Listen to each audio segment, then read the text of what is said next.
नमस्कार। India debate में आप सबका स्वागत है। मैं हूं आशुतोष पाठक।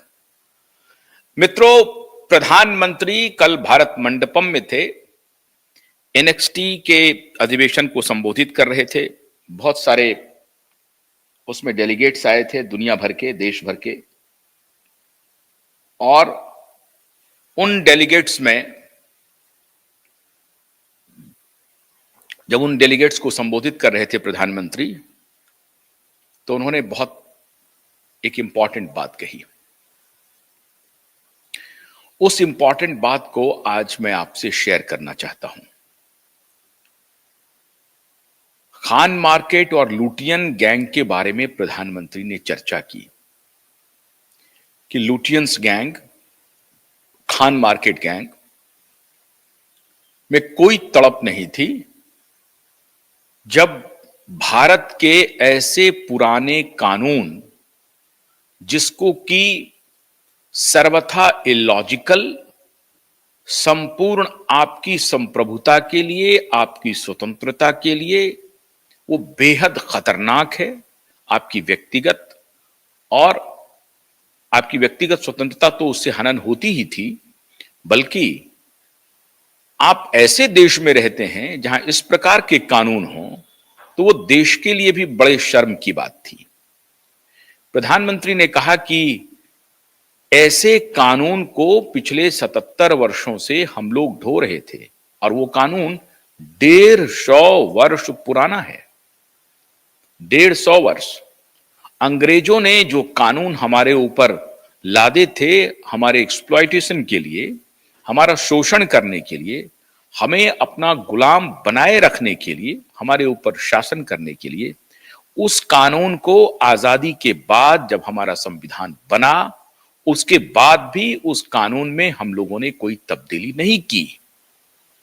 इसको लेकर के प्रधानमंत्री ने कल एक बयान दिया है। वो कानून क्या था ये भी मैं बताऊंगा, लेकिन पूरी बातचीत शुरू करने से पहले मैं आप सबसे अनुरोध करूंगा कि जिन्होंने हमारे क्यूवाइब नेटवर्क को सब्सक्राइब नहीं किया है, यूट्यूब पे, फेसबुक पे फॉलो नहीं किया है और एक्स पे जिन्होंने लॉगिन नहीं किया है, फॉलो नहीं किया है, उनसे मैं आग्रह कर रहा हूं कि वो फॉलो करें। हमारा वीडियो पसंद आए तो शेयर भी करें और लाइक भी करें। QYIB.in हमारा अंग्रेजी का OTT प्लेटफॉर्म है। PrakashTV.in हमारा हिंदी का प्लेटफॉर्म है। उसे भी देखना ना भूलें, उसे भी लॉगिन करें और उस पर जो विशेष जानकारी, आपको साइंटिफिक जानकारी बहुत सारी मिलेगी QYIB.in पे, उसे आप देख करके आपको जरूर लाभ मिलेगा। अब हम चर्चा की शुरुआत करते हैं। मित्रों, Lutyens gang, Khan market gang, आप में से बहुत सारे लोगों को मालूम होगा। अब आज जो मैं बात करने जा रहा हूं उसमें आपको लगेगा कि हम प्रधानमंत्री की तारीफ कर रहे हैं। आपने हमारे आचरण को देखा है पिछले 4 वर्षों में। हम प्रधानमंत्री के उन हर गलत फैसले का पूरे पुरजोर तरीके से हमने विरोध किया है और आगे भी करेंगे। कोविड के दौरान उनके जो निर्णय थे उस पर हमने सवाल उठाए, लड़ाई लड़ी, अदालत में लड़ाई लड़ी, आज तक लड़ रहे हैं, आगे भी लड़ते रहेंगे। लेकिन हमें खुशी है कि सरकार ने शायद हमारी बात को मान लिया है, समझ लिया है कि हम जो कह रहे थे वो सत्य कह रहे थे, सही कह रहे थे, वैज्ञानिक तथ्यों के साथ कह रहे थे, वैज्ञानिक बात कर रहे थे और सत्य के साथ थे, न्याय के साथ खड़े थे।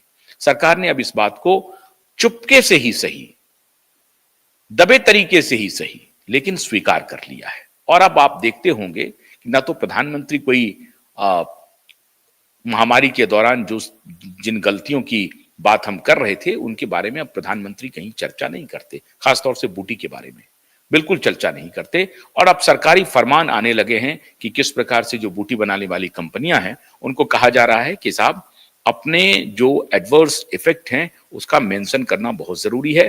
और यह भी सरकार ने एफिडेविट देकर के कहा कि हमने किसी को जबरदस्ती नहीं की। लेकिन सरकार अपनी उस गलती से खुद को नहीं बचा सकती है कि उन्होंने बिल गेट्स और उसके गैंग के कहने पे या उनके इशारे पर, WHO के फर्जी लोगों के कहने पे, फर्जी साइंटिस्टों के कहने पे सरकार उनकी बात को मानती रही। इस गलती से सरकार अपने को बचा नहीं सकती है, उसके लिए तो उनकी आलोचना होती रहेगी। लेकिन देर आए दुरुस्त आए। अब वो जो गलतियां हुई उसके क्या कारण थे, उसके भी कारण के बारे में मैंने आपसे चर्चा कर ली है विस्तार से कि विपक्ष किस प्रकार से घेर रहा था। उनकी सरकार में रहने की मजबूरी थी और दुनिया भर की सरकारों ने उस काम को किया और इसमें बिल गेट्स और उसके जो गैंग हैं उन्होंने दुनिया भर की सरकारों को कब्जे में ले लिया था अपने नैरेटिव से। तो भारत सरकार भी कब्जे में आई थी। इसके लिए भारत सरकार को और किसी ने कोई आलोचना नहीं की सिवा अकेला क्वाइड नेटवर्क के। और दिशा सुशांत के मुद्दे पर भी जो सरकार की जो हीला हवाली है, सरकार का जो रवैया है, खासतौर से गृह मंत्रालय का और प्रधानमंत्री कार्यालय का, वो निश्चित रूप से सवालों के घेरे में है और हम ये सवाल उठाते रहेंगे दोनों के ऊपर, महाराष्ट्र सरकार के ऊपर भी और केंद्रीय गृह मंत्री पर भी और प्रधानमंत्री पर भी। लेकिन उसमें भी आपको अपेक्षित सफलता मिलेगी, ये हमको पूरा भरोसा है न्यायालय के माध्यम से। कुछ पॉलिटिकल कंपल्सन होंगे जिस वजह से वो शायद चुप्पी लगाए बैठे हों, लेकिन उस पर भी मुझे उम्मीद है कि गृह मंत्री और प्रधानमंत्री कुछ न कुछ जरूर करेंगे और महाराष्ट्र के मुख्यमंत्री और गृह मंत्री तो जरूर करेंगे। उस पर भी हम लोगों को पूरा भरोसा है। तो जहां जिन मुद्दों पर हमें आलोचना करनी चाहिए सरकार की, उनको जिम्मेदार ठहराना चाहिए, बिना किसी लाग लपेट के हमने आलोचना की है, अपने पत्रकारीय धर्म का निर्वाह किया है। लेकिन सिर्फ आलोचना करने के लिए हम मोर्चा खोल दें और प्रधानमंत्री, गृह मंत्री और तमाम उस पार्टी की आलोचना के लिए, क्योंकि हमने कसम खा ली है, हमने सुपारी ले ली है कि जो कोई भी कुछ भी जो काम करेंगे प्रधानमंत्री, हम उसकी खिलाफत करेंगे।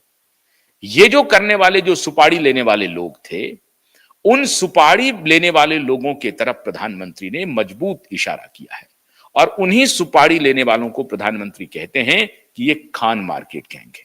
खान मार्केट गैंग से तात्पर्य यह है कि वो सेटर गेटर, वहां सेटिंग गेटिंग होती है, वहां कॉरपोरेट्स के दलाल बैठते हैं, मीडिया हाउस के बड़े बड़े दलाल बैठते हैं, ब्यूरोक्रेट्स बैठते हैं, रिटायर्ड ब्यूरोक्रेट्स या जो वर्तमान में हैं वो, और सुप्रीम कोर्ट के बहुत बड़े बड़े लॉयर्स बैठते हैं।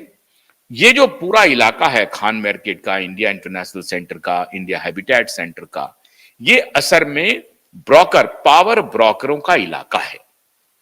महज यहां से 2-3-4 किलोमीटर की दूरी पर पार्लियामेंट है, राष्ट्रपति भवन है, तो और केंद्र के सेंट्रल सेक्रेटेरिएट है। तो इसके आसपास बैठ करके यहीं से प्लानिंग और स्ट्रैटेजी बनती थी कि आज किस मंत्री को कैसे इन्फ्लुएंस करना है, कैसे हमारे मन माफिक अगर कोई सरकार सत्ता में नहीं है, कोई पार्टी सत्ता में नहीं है, तो उसके खिलाफ क्या क्या नैरेटिव बनाने हैं। और नैरेटिव बनाने में आवरण उसका यह दिया जाता था कि वो जो कह रहे हैं बहुत सत्य बात कह रहे हैं और उनकी बात को अगर कोई नहीं मान रहा है तो ये देश की अवहेलना है, समाज की अवहेलना है और मानव के खिलाफ खड़ा है। इस तरह का नैरेटिव बना करके असल में वो अपने एजेंडे को लागू करते रहे हैं। ये लुटियंस और खान मार्केट गैंग के जो, मैं उसको उस तरह से दोमुहापन कहूंगा, मैं दोगलापन नहीं कहूंगा, दोमुहापन कहूंगा। एक तरफ ये लुटियंस गैंग विरोध करते हैं कि साहब लोगों को स्वास्थ्य सेवाएं सस्ती नहीं मिल